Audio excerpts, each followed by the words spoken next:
This is my latest book. It's called Get Booked and Get Paid: How to Generate Six Figures Plus a Year Through Podcast Guesting. And this was written entirely on Pages. Welcome to Macpreneur, the show for seasoned solopreneurs looking to streamline their business on a Mac. Unlock the secrets to saving time and money with your host and technology mentor, Damien Schroers.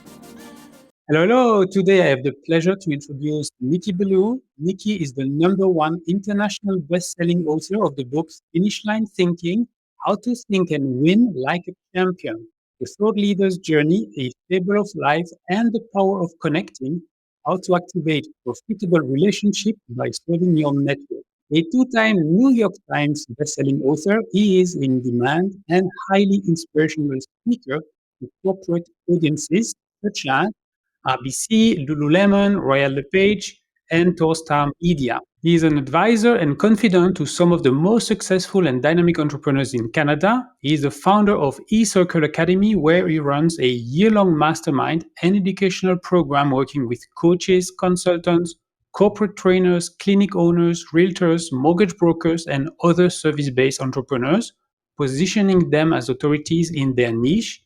Nicky, welcome to the show. Damien, pleasure to be here. Thanks for having me. Yeah, thank you for being on the show. I know you've done a lot of podcasts already. I hope not too many where you share your tech behind the scenes. So let's start directly with your current setup. So which Mac are you using to run your business? Well, I use a MacBook Pro laptop, and it's got 1 terabyte of storage in it. The processor is a 2.3 gigahertz 8-core Intel Core i9, and I got 16 gigs of memory. So fantastic computer. I love it. I do everything on it. So it's a MacBook. Do you use it with a monitor, an external monitor, or you use only the built-in No, screen? I just use the built-in monitor. And so if we go back in history, what made you choose a Mac? When did you start using a Mac? Well, I bought my first iPhone in 2010. It was an iPhone 4 back in the day, and I'm now up to an iPhone 13. And probably mid next year, I'll upgrade to whatever the latest iPhone is at that time. And I got my first iPad in 2013. And I got my first MacBook in 2015. I've always had MacBook Pros, and roughly about every 5 years, I replace them. So 2015 to about 2020, and 2025 is coming up. So it's going to be time to replace this one about mid-year next year as well. So let's talk about the applications that you use for your podcast and to run eCircle Academy and so on. Sure, absolutely. The main apps I used in the past were GarageBand for running my podcast, but the limitation on GarageBand is it was audio only. And then I found something called Zencastr. Are you familiar with Zencastr? Yeah. When I started the podcast, I evaluated Zencastr. Yes. So we use Zencastr for the podcast. That's the main app we use. Obviously, we use Zoom. I do quite a lot of presentations, so I use Keynote a lot. And I also do a fair amount of writing. Like I wrote my latest book on Pages. Wow. So if you see this book here, this is my latest book. It's called Get Booked and Get Paid: How to Generate 6 Figures Plus a Year Through Podcast Guesting. And this was written entirely on Pages. Wow. Yeah. So when it comes to presentation software, for me, Keynote is really the king. It's the best. It's the best. The best out there. It's the best. There is just a little tiny thing that I miss from PowerPoint. It's the diagrams. So in PowerPoint, it's very easy to create diagrams. So my solution is I open PowerPoint, I created the diagram that I want, and then I copy paste into Keynote. Keynote works well for me, and I like the fact that I can use my phone in order to move the slides along. Yeah, maybe talk about that, because you do a lot of talks, you speak on stage and so on. And so I don't think the audience really understands this feature of Keynote. Can you explain what you mean? So basically, if you have Keynote on your phone, which I do, what you can do is have Keynote on your MacBook, and you can pair the phone with the MacBook, and it will basically act as a clicker for you. So the presentation will be on your phone. You'll see the slide. It'll be in your hand, and you just swipe with your finger, and it'll move it along. It's really great. I love it. Yes, I think it's one of those hidden features of Keynote that It's an very incredible feature. few people So you know used to have about. to buy your own clicker, right? You used to have to spend an extra $100 on a clicker. Now I don't have to do that, man. It's on my phone. Yeah, especially now with these TV screens, the laser pointer doesn't work anyway. So You ask good um, questions. Nobody's asked me these kinds of questions before. So I just wanted to say I'm really impressed. thank you. And if we go back to Pages, because I believe some of the listeners may be more used to Google Docs or even Microsoft Word. What do you think are the strong points of Pages? Why do you like Pages so much? The truth of the matter is it's very easy to use it to create any document. But I mean, I write books and I create reports primarily with it. How can I put this? Really simple to draft the whole book, put it into a format that once I send it to a designer, they can very easily turn it into a book. So maybe for the audience, so most people compare Pages to Microsoft Word, thinking that Pages is a Word document, a word processor. But actually, it's more than a word processor. It has two modes. It has a mode that looks like Microsoft Word, but then it has another mode that is more geared towards publishing. And so there is Yeah. I don't remember the name. I think it's Affinity Publisher. There are Adobe tools that do that. So basically, some people they design um, flyers and stuff like that. A little bit what Canva is doing. Well, Whoops. we can do that with Pages. So it's basically a two-in-one. It's a word processor and also a desktop publishing application. It truly is. It truly is. Now, if I want to have my book on Amazon, doing it in Pages isn't enough. I have to take it from Pages and I have to convert it into basically another application which Amazon accepts. And usually they're looking for some form of a JPEG type document. And to convert Pages directly to a JPEG that Amazon will accept is not simple. So I usually use a designer to do that for me, because that's a skill set that I don't have. But the basic framework for the book is all put out in Pages. I can get a clear sense of how many chapters, how many words, how many pages, as it were. And when I send it to the designer can very easily work with Pages, much more easily than Word, to convert it into a base form that then he'll use to create a JPEG that Amazon will accept. And that's good. Yeah. So for the listeners, there is also a nice feature of Pages is that it's very easy to convert it or to export as an EPUB format. And EPUB is now the universally recognized ebook kind of format. So it can be read on Kindle, it can be read on Kobo. So basically, EPUB is the equivalent of the PDF, but for electronic books. And yeah, Pages has a built-in EPUB exporter.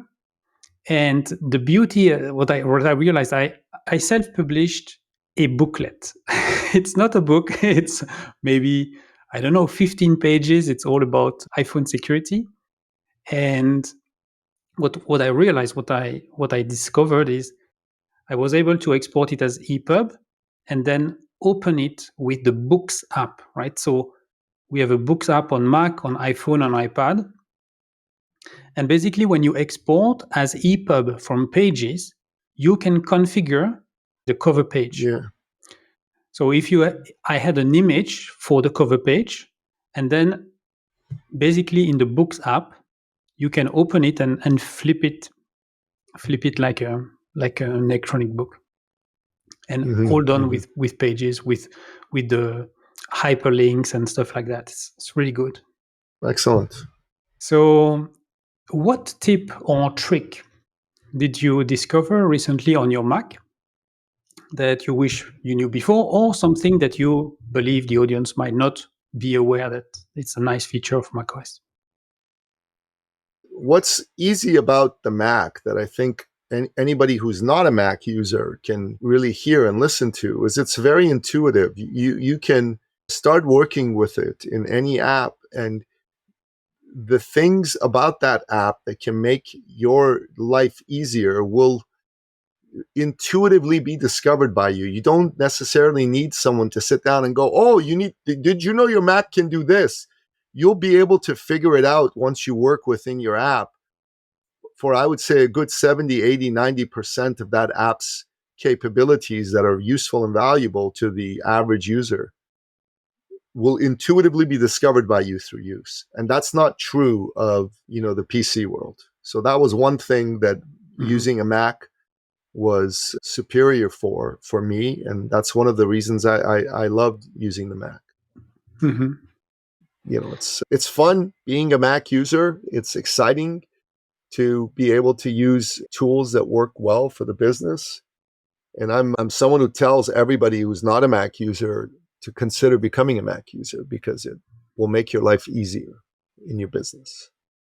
Yeah, so what features of the Mac would you talk about to someone who is maybe on the edge? It's like, the person has an iPhone for a long time, likes the Apple brand, but still on the fence of leaving the PC behind to go on the Mac side. What would you tell them? Well, I would tell them, if you are doing podcasting, then you absolutely are going to need to use a Mac. It'll make your life way easier than if you use a PC. If you are going to be a guest on someone's podcast, a Mac is a superior platform than a PC for you. If you are interested in writing books, the Mac is a superior platform. If you're someone who just prefers to be able to learn things on your own rather than always be relying on tech experts, a Mac will make it easier for you to learn. That was the genius of Steve Jobs. He obsessed on making a Mac easy to use. The user experience was very important to him. And even though he passed away, God, almost 13 years ago, his vision still lives on at Apple. Mm-hmm. So I'd say to you, man, give it a try. You'll be happy you did. Mm-hmm. And so, talking about Apple, let's say that you would replace Tim Cook, the CEO of Apple, or you would be the person in charge just of the Mac division at Apple. What would you do? What would you have your engineering team or software team do to make the Mac even better? I think what I would do is I would obsess on the user experience as much as Steve Jobs did. And I would just keep thinking about how to make it better. I'll tell you, there are a few things Tim Cook has done which I think I don't agree with, because they fly in the face of the user experience. For example, he got rid of the portal where you could easily plug in headphones, because he wanted everyone to start buying wireless headphones. No offense, Tim, but you shouldn't have done that. Steve Jobs would have never done that. He would have kept it, because most of the clients want that and like that. And it makes life easier for the client. I appreciate that you think the client should think differently, but that's exactly what's wrong with having someone like Tim Cook in the job of being the CEO. He should have never become the CEO, ever. He should have only ever become, at best, the role that he had, Chief Operating Officer. And when Steve Jobs passed away, They should have brought someone to the role who was more like Steve Jobs in his approach to the user experience. Because Tim Cook doesn't care about the user experience. Tim Cook cares about dollars and cents and making things easy for himself and the bureaucrats at Apple. So I'm not a fan of Tim Cook's. As a human being, I'm sure he's a fine human being. But in that role, I think he's the wrong guy to be CEO. Obviously, Apple's continued to prosper since Steve passed away. But I'd like to see the next CEO of Apple be someone more like Steve and a lot less like Tim. Mm-hmm. Yeah, there was a phase, and I think it started in 2017, 16, 17, where they really went for the minimalism, getting rid of boards, getting rid of a bunch of things, having super thin Big keys, mistake. super thin keyboard keys that would stick. And they had to replace the entire motherboard if you wanted to change the keyboard and stuff like that. The good news, or it looks like they have reverted back to a little bit more about the user. They had the touch bar. Yeah, the touch bar, the strip, the touch sensitive strip at the top that was replacing all the function keys on the MacBook Pros. And they removed so much that people were pissed off, especially programmers. They couldn't feel the escape key anymore because there was no escape key. And they finally brought the escape key back, and now they've completely reverted, and we have again physical buttons for all the function keys. Yeah. Excellent. So yeah, thank you very much. My pleasure. Where can people find you online? I'm the only Nicky Billou on the planet. The only one. So if you use this tool called Google and you type in Nicky Billou, it'll show me on all the social media channels. It'll show all the books I've written, my podcast. Give that a try. And if you're a business owner who's looking to grow your business and you've maybe been stuck, in particular, if you're a business consultant, a business executive coach, thought leader of some sort, then book a call with me so we can look at why your business is stuck, and I'll give you a blueprint for free, no money, by doing this 45-minute business consultation, which normally is worth $2,500 for free for you. So take advantage of that. Go to ecircleacademy.com/appointment. And let's have a chat. Very good. Thank you very, very much, Nicky. So if, like Nicky, you would like to be on the show and share how you are using your Mac to run your solopreneur business, it's very simple. Just visit macpreneur.com/apply. If you are on Podmatch, like Nicky, you click on the button and you will land on the show profile. Otherwise, you fill the application form and I will get back to you within a few days. Once again, it's macpreneur.com/apply. In the comments below, please share your main takeaway from this episode. And if not done yet, please subscribe to my channel so you will get more helpful tips on how to run your business on your Mac. And until next time on the Macpreneurs, wishing you a great day. Thank you for watching the Macpreneur podcast. If you've enjoyed the show, please leave a comment and share it with a friend right now.